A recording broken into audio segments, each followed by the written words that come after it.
Kusoo dhawaaw exercise-kii labaad. Fooshaan waxaan ku bilaabaynaa neeftoo qaadatid. Oo haddana soo deyso. Neefta markaad wada deynayso jirkada meel walboo ku taagan iyo wixii cabsi oo dhan la deynaysaa. Maskaxda waxaa ka sawranaysaa adigoo ku socdo badda ciideeda oo ku raaxaysanayo badda biyaheeda oo kaa qaadayso wixii cabsi oo ku hayo dhan.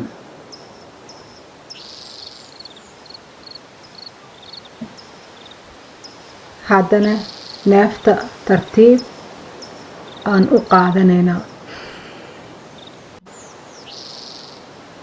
Kadibna waan sii deynaynaa.